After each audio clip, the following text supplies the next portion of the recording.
Vedabhoomi, the land of knowledge. That is one of the names of India, and for a very good reason. If we turn the hidden pages of the history, long before the Islamic invasions and the European colonization, India has been one of the very few civilizations which has a very advanced education system of that times. I'm not saying this. If we turn back the pages of the history before 1000 AD, that's before Mughal invasions and the European colonization began, travelers from Europe, Persia to China used to travel to India to obtain the knowledge as part of this Vedic culture.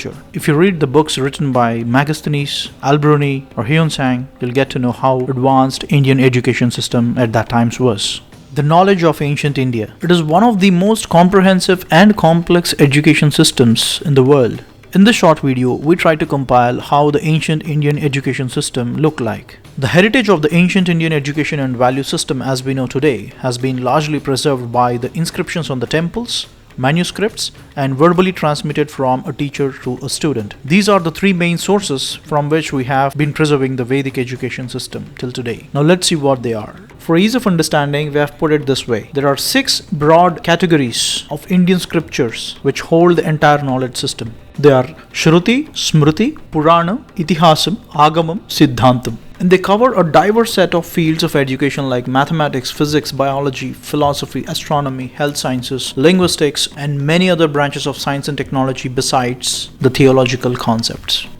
Starting with the first one, Shruti. Shruti is well known as the Vedas, and there are 4 of them. Rig Veda, Yajur Veda, Sama Veda, and Atharvana Veda. Rig means praise, a form of expressing the gratitude. It explains about the various hymns praising the elements of nature and cosmos. And the second one is Yajur Veda. Yajur means worship. It explains about different procedures of worship of the nature and cosmos. And the third one is Sama Veda. Sama means song. It gives a music-driven canonical format to the other Vedas for ease of recitation.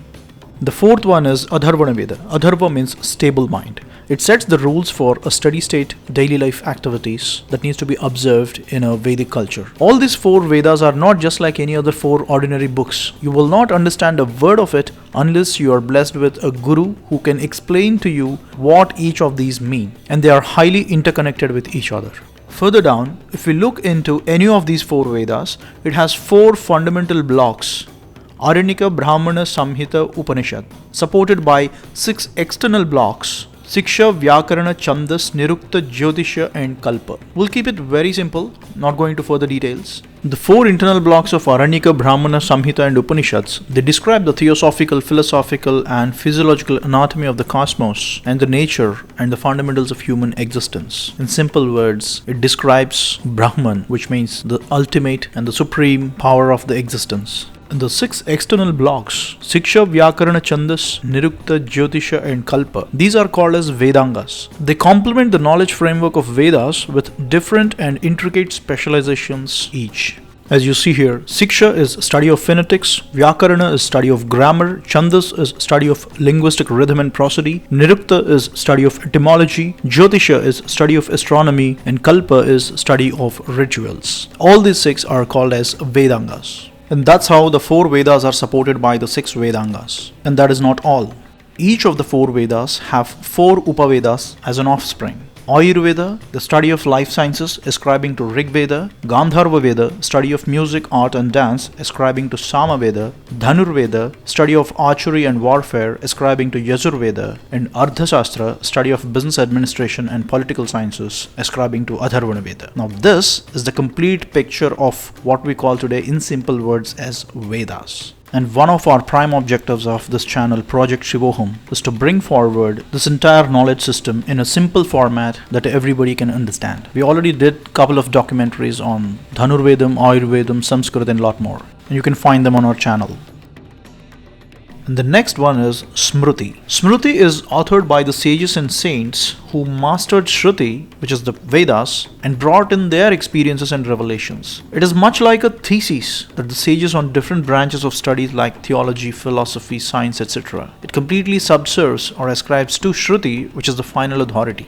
And there are 18 such Smritis written by different rishis. And they are Atri, Vishnu, Harita, Aushanasi, Angirasa, Yama, Apastambha, Samavarta, Katyayana, Brihaspati, Parashara, Vyasa, Shankha, Likita, Daksha, Gautama, Shatatapa, and Vasishtha Smriti. And the next one is Puranam.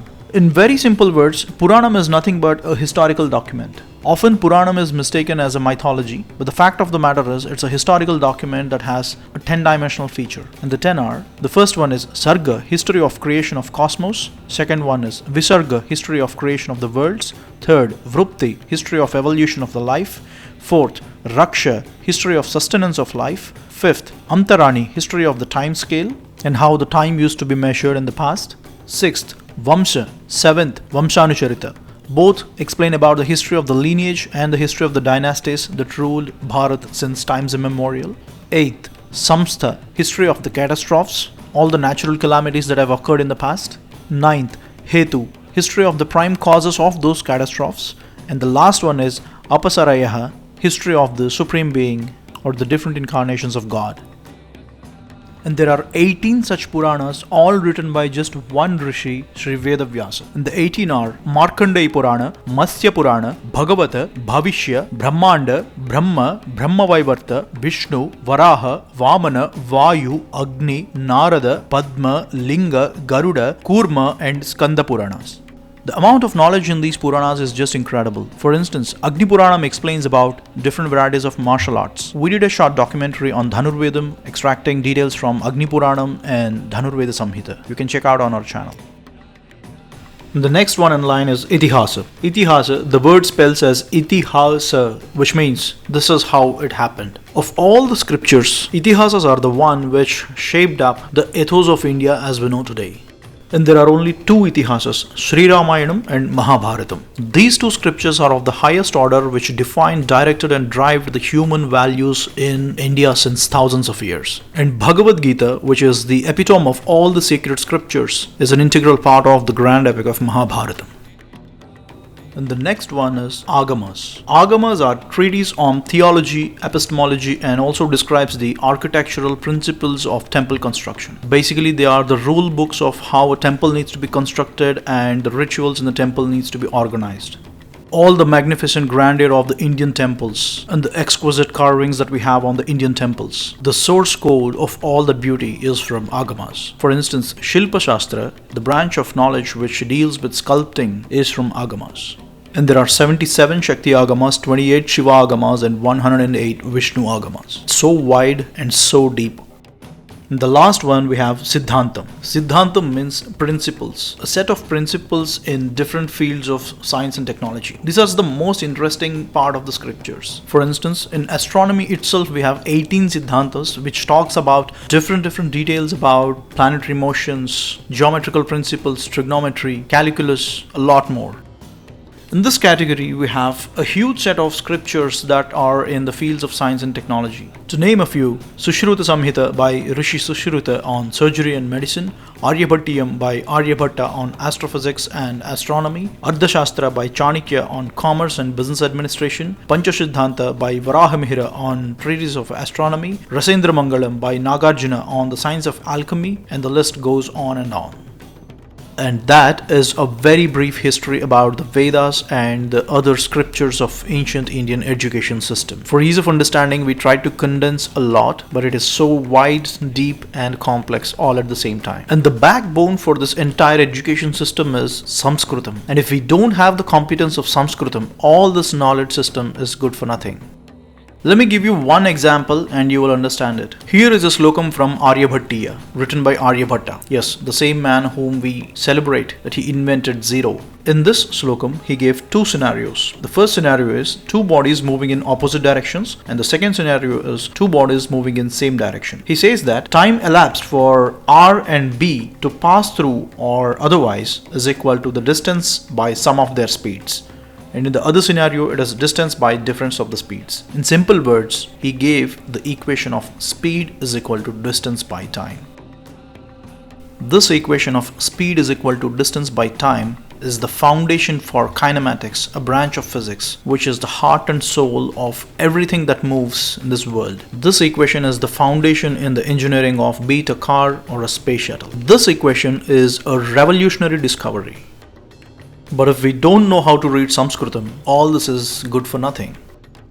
According to the documented history, Galileo Galilei in the year 1638, he published a book called Two New Sciences. In this book, he first gave the formula of speed is equal to distance by time. Now don't start judging Galileo. All his work is original, and if you read this book, you'll get to know. He did not get inspired from Aryabhatta. But the fact of the matter is, something that was discovered by Aryabhatta in 510 CE had to be rediscovered by Galileo in the year 1638. In these 1000 years, the speed is equal to distance by time equation, which is written in Samskritam, is locked up in Aryabhatiya. 1000 years. Imagine what could have been the impact if this was known earlier to the whole world.